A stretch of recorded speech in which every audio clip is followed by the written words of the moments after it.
Energy systems. So I created a video that's on our YouTube page about limiters.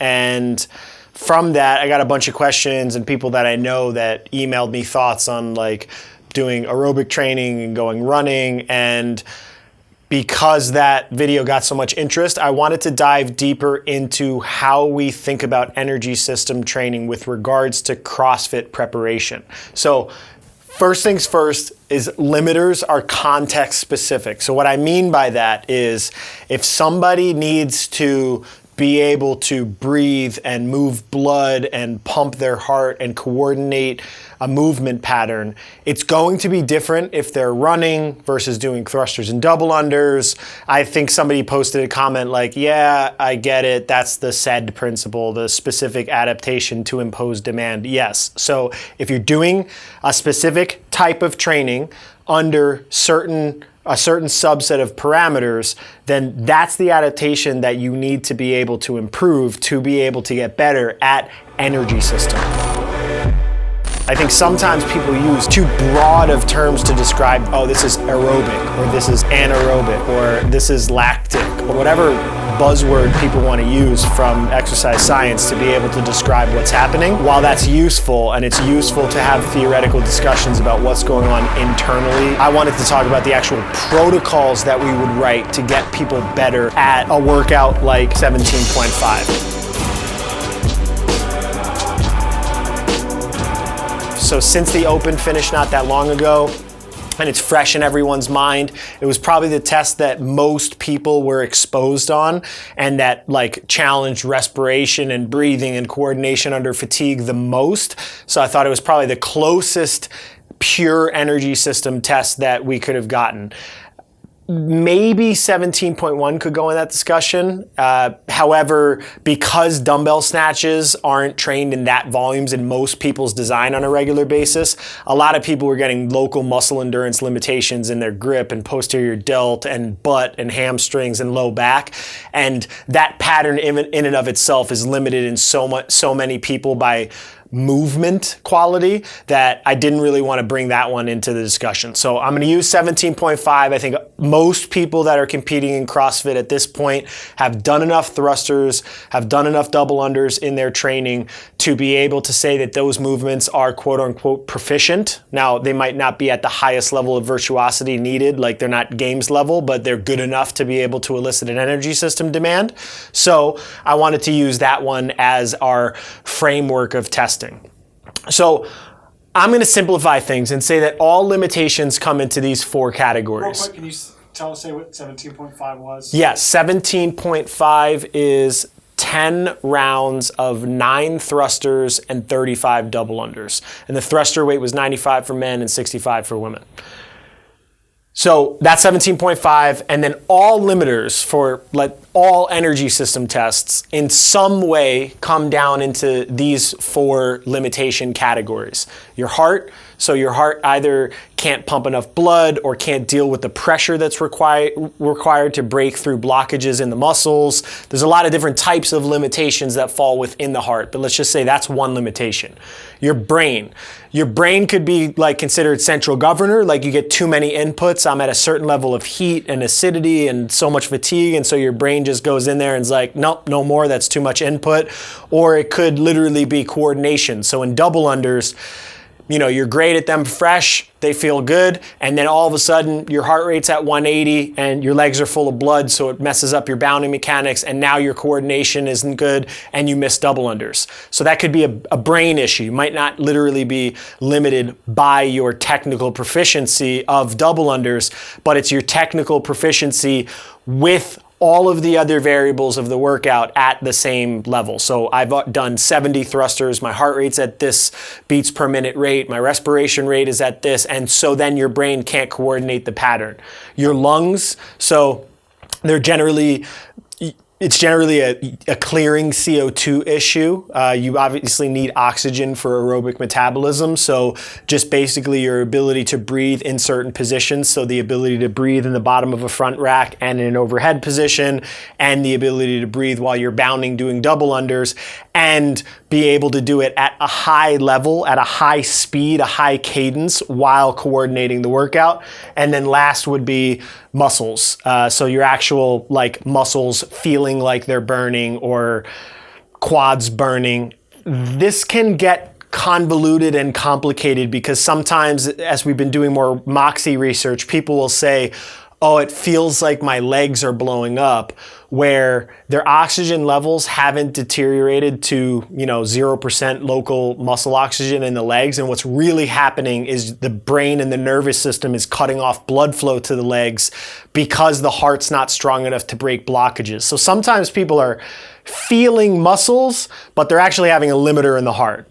I'm not going to go too much into more depth on that. I'm just trying to classify things so that when we get to example training sessions, I have a framework for kind of explaining what the training is used to get better at. So if we have those, the training methods that we have are classified into movement training and energy system training.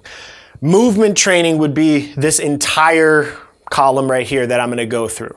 So when I think of movement, I think it's the ability to move your body in space and to move other objects with your body in space. And a lot of people can get into technical positions. So like you get into the bottom of front squat, looks good. Somebody says it looks good.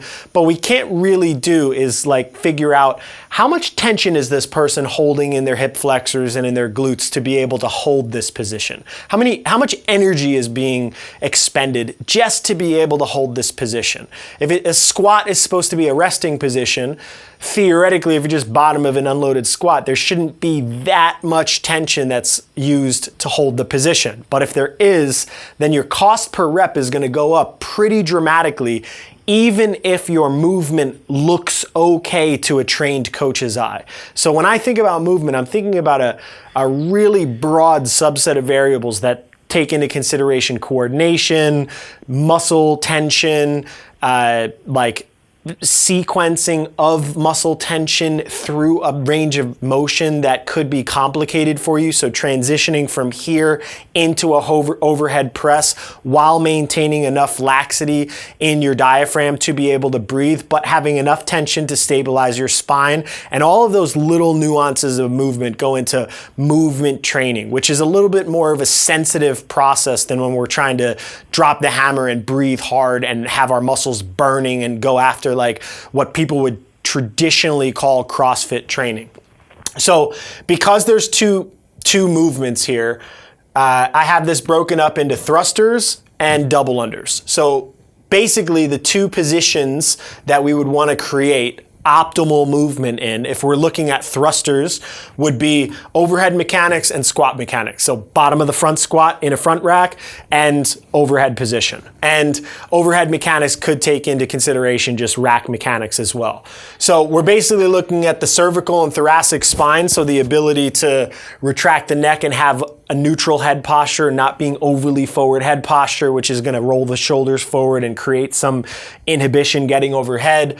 We're looking at the glenohumeral joint, the actual ability to rotate and actually get into an optimal front rack position and be comfortable overhead. And then just scapular mobility and control so that people can set optimal front racks and have control there. And then squat mechanics, hip, spine, ankle, knee. I'm not going to turn this into a biomechanics video. I just wanted to break down, okay, these are the structural things that you would have to work on to create optimal positions for a thruster.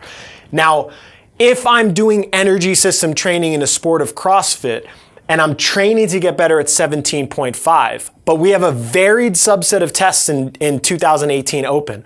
I have no idea if thrusters and double unders are coming out there. So if I know that, I need to make sure that all of my energy system training has carryover to all different disciplines all the time.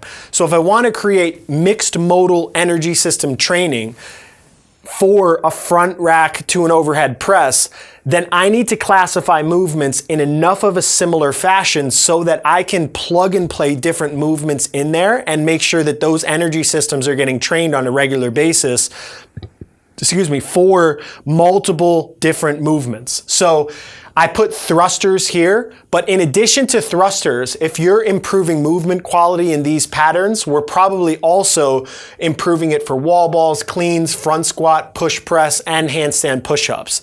And training energy systems in these movements will have some carryover. Little things to think about: handstand push-ups, the global amount of musculature used there relative to thruster is low. So generally handstand push-up, core down is gonna be stabilized in a tight structure so that you could press, and we're just gonna have a regional amount of musculature pressing. So it's less of a global energy demand than something like a thruster where we're standing on our feet, taking our whole body through a range of motion with load and then pressing overhead. So obviously, if I'm doing thrusters, the power output and demand on the cardiac and respiratory system is probably gonna be higher than if I'm doing handstand push-ups. But these movements would then have carryover to thrusters. So all of these would be movement training for the squat thruster pattern. Here would be double under training. So arm position. A lot of things people don't think about is they get double unders and then they just assume because they can do the skill that it doesn't need to be refined. That's not the case in CrossFit with snatches. People will pick apart every nuance of the snatch. And they'll be like, oh, Matt Frazier won the games because he spent 10 years snatching. Like, yes, but he also spent an entire year working on his sprint mechanics and refining his dorsiflexion and arm cycle and making sure that his sprint mechanics are good too. So it might be more that he understands how to improve the quality and efficiency of a movement than it is that his movement of Olympic lifting is the differentiating variable. So what we're looking at for double unders in order to improve optimal economy in that pattern is what professional double unders look like. In CrossFit, just based on the mass, the size of the upper body, and the demands of the sport, we're probably never gonna look as good as a professional jump rope artist. The same way that a world-class CrossFitter is probably not gonna look as smooth Olympic lifting as an Olympic lifter or as smooth as a swimmer swimming, but we're trying to make sure that we're increasing the aggregate level of skill of all of our skills up so that they're good at everything. And that's the sport, being good at everything, but not great at any one thing. So wrist mobility and making sure that you have good dexterity in the wrist. Shoulder extension. A lot of CrossFitters, they literally can't get their shoulders behind their bodies with their elbows tight because their lats are over tight and they try to go back and they're just stuck in this range, which makes it very difficult to have your arms in an optimal jump position. And then humeral abduction, which would just be basically pulling your arms into you. If you have really tight, big lats, like most people, they literally can't get their arms in because their lats are hypertoned and they're just stuck. So movement training for arm position. Then bounding mechanics. So strength of the ankle, calf, and foot plyometric strength. I know a lot of CrossFitters, if you haven't come from a football or track background, probably haven't done a lot of plyometric training on the lower body. Becomes an issue because there's a huge amount of force that can be absorbed in the rebound of your foot, arch, and calf that can just get eaten, absorbed, and turned around. And if you have good plyometric strength down there, the force per jump is so easy and it's just elastic energy being used, versus if you have poor plyometric strength and there's nothing absorbed down there, then you're starting to go up the kinetic chain and having to use quads, butt, and so much more big, powerful muscle to create vertical lift off the ground. Again, that just doesn't seem like a good idea if you have to do 350 double unders in a workout. And then hip extension function. So a lot of people, just as a result of so much squatting and pulling under, get stuck in hip flexion and they literally lose hip extension mechanics. So people say, well, there's a lot of Olympic lifting in CrossFit. Yes, that's true. However, you can be a pretty good Olympic lifter without ever getting into full hip extension as a result of leaning back with your back and being a little bit closed off in your hips and having good retreat speed, which is what a lot of people end up doing in CrossFit. because we're challenging him to do at lighter loads for high volumes of reps. So why would you put a maximal hip extension into a clean at 50% of your 1 rep max if you have to do 50 of them for time? What we're looking for there is an efficient motor pattern, not a powerful motor pattern. So if you're practicing that, a lot of times people will lose hip extension. So these movement training protocols would also have carryover to running and box jumps. So you could use running and box jumps technique training to train these, or the training of these in a movement fashion could train these. So this movement classification is basically saying, okay, these are the movement things that I need to improve my technical proficiency of the movements there. Now, a lot of people look at this and say, well, why would I do movement training if I need to get better at energy systems? It doesn't make sense. Well, this blue column here is, okay, my heart's going to be less challenged if I have lowered resting tension in the muscles. So let's say I improve my hip extension mechanics, and then as a result of doing that, I get a little bit less tension in my quads at resting. Then my heart doesn't have to work as hard when I have to do 90 thrusters in a workout, because it doesn't have to break as many blockages and there's not resting compression in the muscle belly. A lot of times when people are like, my heart rate gets out of control when I'm doing thrusters or when I'm doing box jumps or when I'm doing box jump overs or anything that's plyometric, a lot of times what they're sensing is that their heart is having to break through blockages of insane levels of muscle tension. So a reduction of muscle tension decreases stress on the heart, which again is one of our limiters that we have over there. Their brain. So the more simple the skill, the more automated you can make the skill, the easier you can do it, then the more fatigue resistance it has. It's less cognitive stress. So a lot of times, if you're just like completely messed up and your heart rate's out of control and you're walking across the finish line of a race, if you just had to walk, it wouldn't be that big of a deal because your brain's like, I don't need you to think that much. But if I gave you 3 balls and I said, okay, juggle these right now, the coordination of that would be so much cognitive stress while you're focusing on buffering the pain and standing up and fighting gravity. So the better the skill is, the more resistant it is to fatigue. So doing structured skill work will decrease the brain's demand in the workout. Lungs, so the more efficient the movement is, the less fatigue byproducts are going to be created, the less CO2 that's going to need to be blown off. And again, it just becomes easier. So that's the third limitation there. And then muscles, which is obvious. Like if the movement costs the body less energy to do, then the muscle has to use less energy to create it. So by doing movement training in these positions and doing technical training, just 60 minutes of work on your double under position, your arm position, get the handles that have the wiffle balls on them so you can practice where your arm position is and where your wrist is, do low-level plyometric strength, do intrinsic foot musculature strengthening. All of these things that seem like boring training and seem easy to people actually will improve your engine in a test. So some training tools, I don't want to go into this because I actually want to talk about the training methods that we use without turning this into a 2-hour video. But some of the training tools that we would use would be like controlled joint rotations, normal stretching, isometrics to increase your end range, eccentrics, specific breathing pattern drills. So getting into a position and ensuring that you can take big, full, deep breaths, strengthening better patterns. So a lot of people, they'll do a thruster, somebody will look at it and be like, your position's a little off there, like you lean a little bit too far back, and they'll say, well, I'm better doing it that way. But they have the ability to do it properly. Now, if you have the ability to do it properly, you should be training to do it properly because that's where your potential will be highest. So sometimes it's just a matter of focusing on doing it correctly instead of focusing on what way is easier for you to do it. And then the last is just skill work. I don't really know how to describe this. I think people that play sports that require technique, so people who are martial artists or people who, even wide receivers who have to consciously focus on footwork and change of direction, or swimmers that have to focus on their body line and their positions and their kick and their start and their flip turn. They know how to sit down with a skill and just focus on the monotony of making it better.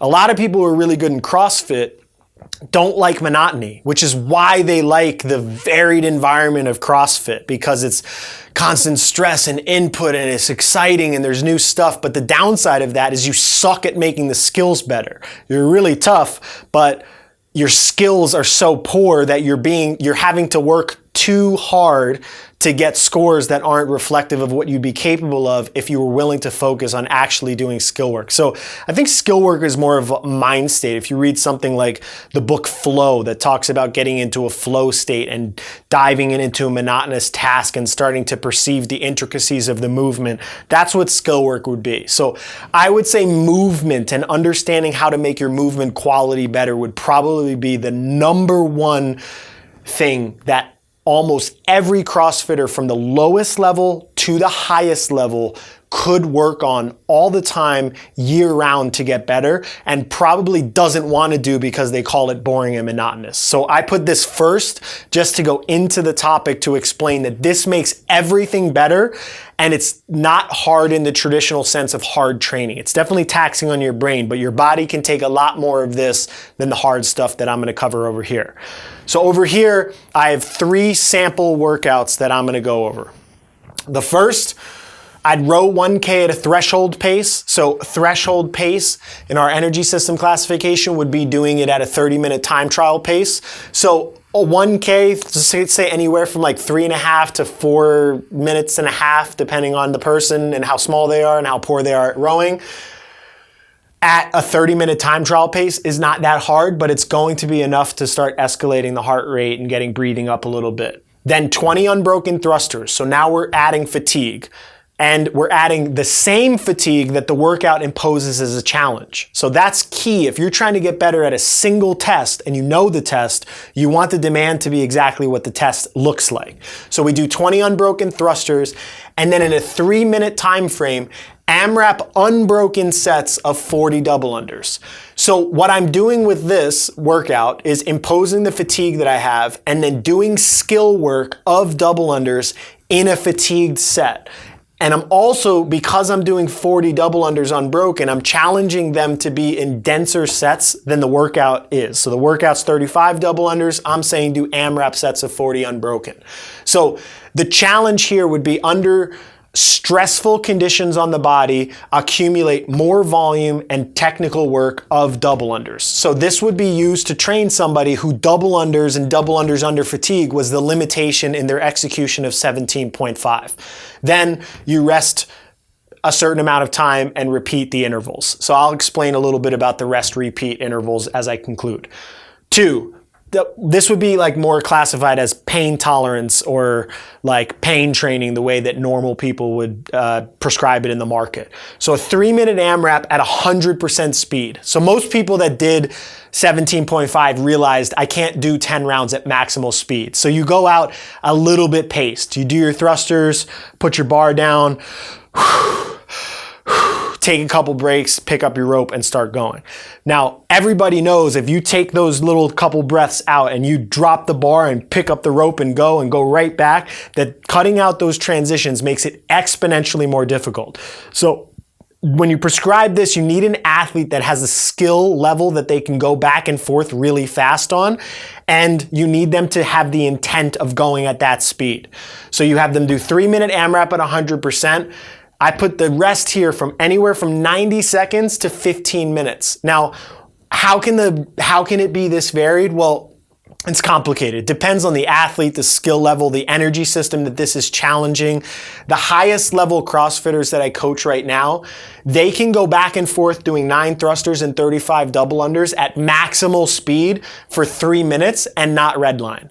Now that's just crazy. They kind of just did this workout and they did 10 rounds at full speed with almost no deterioration in the speed of their thrusters and no lost transition time. And they're doing the 6.5 minutes on the workout. Now that's just crazy, but that's the level of the sport. So if they're doing intervals like this, they're not really challenging the energy systems that need 15 minutes of rest.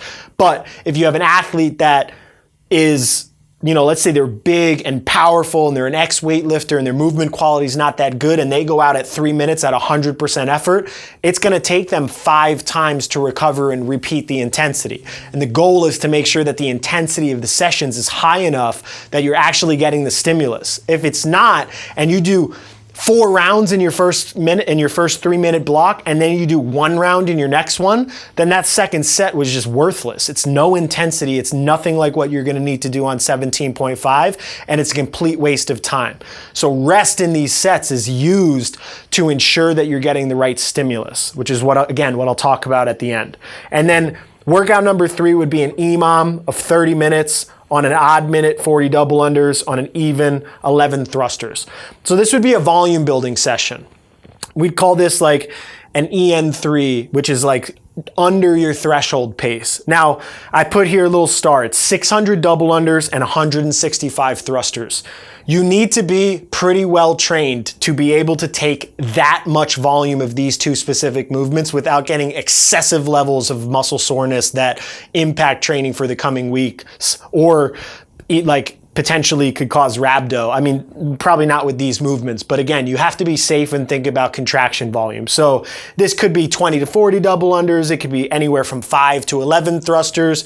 The goal here is to do mindful technical training and accumulate aerobic volume. So in typical endurance training sessions, people will go out for, volume jogs. So if they're a 5K runner, they'll go run a 10K at a way slower pace than they would their race, just to get volume on their feet, build economy, do skill work, and be mindful.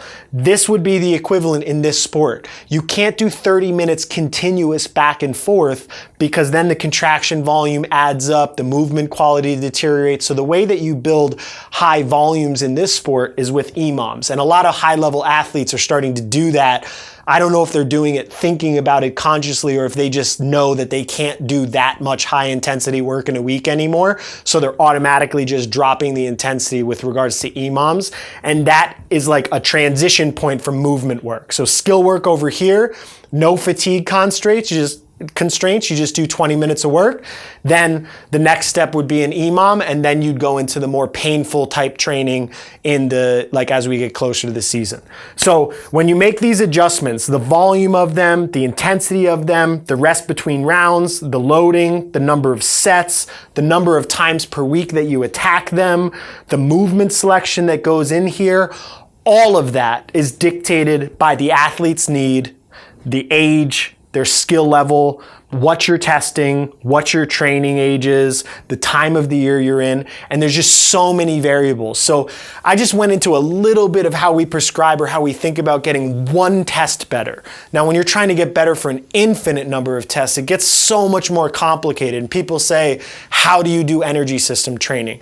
I wish I could have a simple way of describing it, but this was the best way that I thought I could get out how you would train for something using a specific example, different types of training sessions, and how we think about movement. So utilize some of these tests. If you did poorly on 17.5, ask us questions in the YouTube comments, and good luck with your training.